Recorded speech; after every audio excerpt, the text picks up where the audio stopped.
Perang Paregreg adalah perang antara Majapahit Barat versus Majapahit Timur.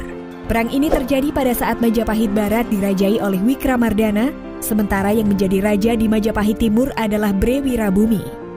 Selain banyak menewaskan para prajurit di kedua belah pihak, rupanya dalam perang ini sebanyak 170 utusan Kekaisaran Cina yang menyertai Cheng Ho ikut tewas terbunuh.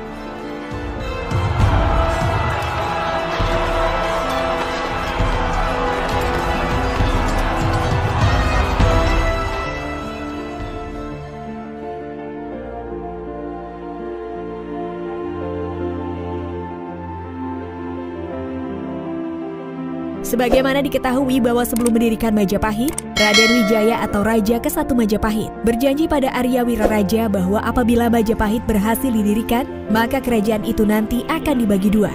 Setengah untuk dirinya, sementara setengahnya lagi untuk Arya Wiraraja. Perlu dipahami bahwa ketika Singasari ditaklukkan Kediri, Raden Wijaya yang kala itu sebagai menantu Raja Singasari melarikan diri ke Madura.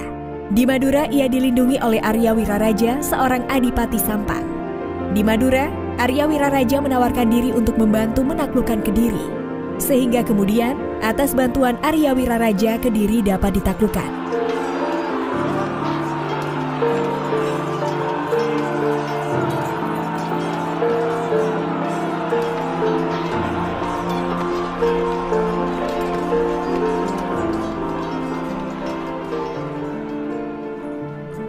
Setelah Kediri dapat ditaklukkan oleh aliansi Raden Wijaya dan Arya Wiraraja, keduanya kemudian membentuk kerajaan baru yang diberi nama Majapahit.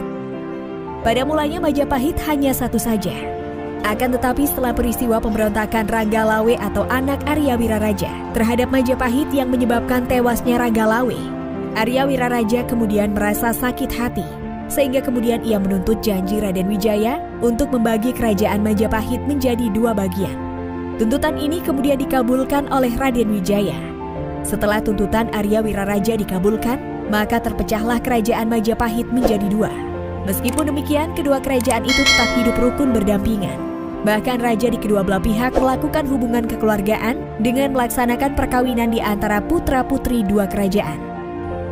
Pada perkembangannya, Majapahit Barat yang beribu kota di Majakerta atau Trowulan lebih maju dari Majapahit Timur yang beribu kota di Pamotan atau Lumajang. Majapahit Barat berhasil menaklukkan negeri-negeri Nusantara, kekuasaannya luas. Sementara Majapahit Timur kekuasaannya tidak bertambah dan cenderung tetap bahkan berkurang. Kewibawaannya sebagai kerajaan pun di bawah Majapahit Barat. Meskipun kekuatannya besar dan disegani oleh dunia, kerajaan Majapahit Barat tidak pernah mengganggu kedaulatan Majapahit Timur. Hubungan harmonis kedua kerajaan tetangga ini berlangsung sampai ketika Majapahit Barat dirajai oleh Prabu Hayam Wuruk. Bahkan pada masa ini Majapahit seperti satu kerajaan saja, mengingat raja di Majapahit Timur merupakan anak dari Hayam Wuruk sendiri. Setelah Prabu Hayam Wuruk dan Gajah Mada wafat, hubungan antara kedua kerajaan tetangga itu kemudian rusak. Keduanya saling bertentangan. Dari pertentangan antara kedua kerajaan itu kemudian timbul peperangan. Peperangan antara kedua kerajaan ini kelak dikenal dengan nama Perang Paregreg.